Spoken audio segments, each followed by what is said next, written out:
जय श्री राम मित्रों, मैं हेमंत सेन बालाजी दरबार ज्योतिष केंद्र में आपका हार्दिक स्वागत करता हूँ।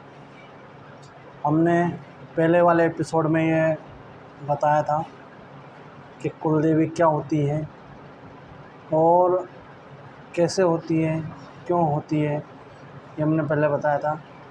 अब इस एपिसोड में हम बताएंगे कि हमारे कुल में कुल देवी का क्या महत्व है। तो कुल देवी वह शक्ति है जो हमारे कुल, वंश और परिवार की रक्षा करती है। अब रक्षा किसी भी तरह की हो सकती है, तो भौतिक मतलब हमारे घर में की रक्षा करती है, एक्सीडेंट वगैरह की करती है, या कोई धन खो जाता है, चोरी हो जाता है उसकी रक्षा करती है, या लड़ाई झगड़ों में रक्षा करती है। सब इस तरीके से भौतिक में रक्षा करती है। अब कुछ परलौकिक भी होती है, जैसे किया कराया है, कुछ तंत्र मंत्र की क्रियाएं वगैरह है, भूत प्रेत है, पिशाच है, जादू टोने टोटके हैं, मूठ वगैरह हैं, तो अन्य बाधाओं में कुल देवी हमारी रक्षा करती है।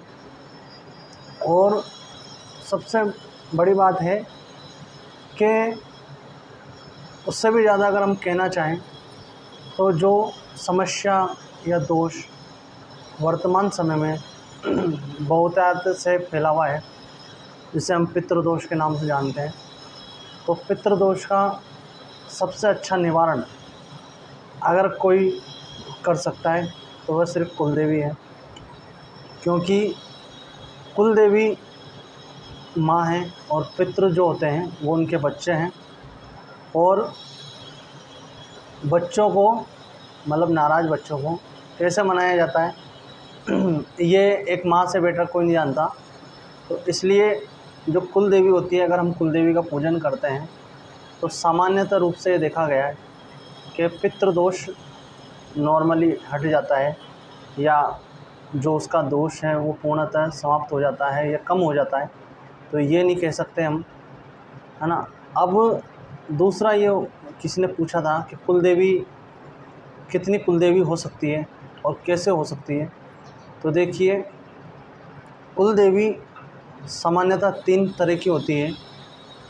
पहली होती है ऐसी कुल देवी जो हमारे वंश परंपरा या जब से हमारा समाज बना है, या जो भी गोत्र वगैरह है जब से बना है तब से लेकर आज तक जितने भी, या यूँ कहें कि कुल वंश परंपरा से जुड़ी हुई हैं, या जिनकी वजह से वो कुल वंश परंपरा बनी है, पहली होती है वह कुल देवी, जिसमें हमने जन्म लिया है। तो पहली तो आधिकारिक रूप से ऐसी कुल देवी होती है जिनकी वजह से ही वंश परंपरा आगे बढ़ी है।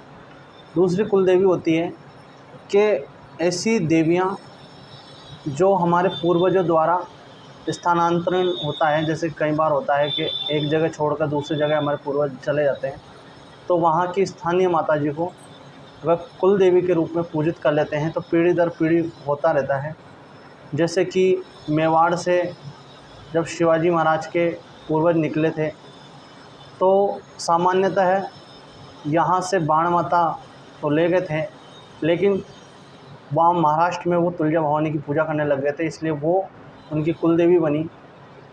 जो या फिर वंश परंपरा की वजह से या हमारे कुल में आई हो, या किसी के पूर्वजों से खुश होकर कुल देवी बनी हो, या वचन या सामर्थ्य से खुश होकर भी आई हो, ऐसी भी कुल देवी वो कुल देवी की गिनती में आती है। और तीसरी होती है ऐसी कुल देवी जिसने हमें कुछ विशेष मनोकामना द्वारा कुछ दिया हो, या किसी की मन्नतें मांगी हो, तो वो आगे चलकर हमारी कुल देवी में काउंटिंग हो जाती है, कुल देवी बन जाती है। अब हम आगे जो नेक्स्ट एपिसोड रहेगा उसमें ये बताएंगे कि कुल देवी का पूजन कैसे करें, और अगर हमारी कुल देवी कहीं हैं और हमें नहीं पता तो किस तरीके से उनको ज्ञात करें, ये नेक्स्ट एपिसोड में बनेगा। तो मेरे वीडियो को लाइक और सब्सक्राइब ज़रूर करें, ताकि आगे ऐसे वीडियो आपको बनते रहें और आपकी नॉलेज बढ़ती रहे। या किसी भी तरह की समस्या हो तो कमेंट द्वारा हमें बताएं। जय श्री राम मित्रों।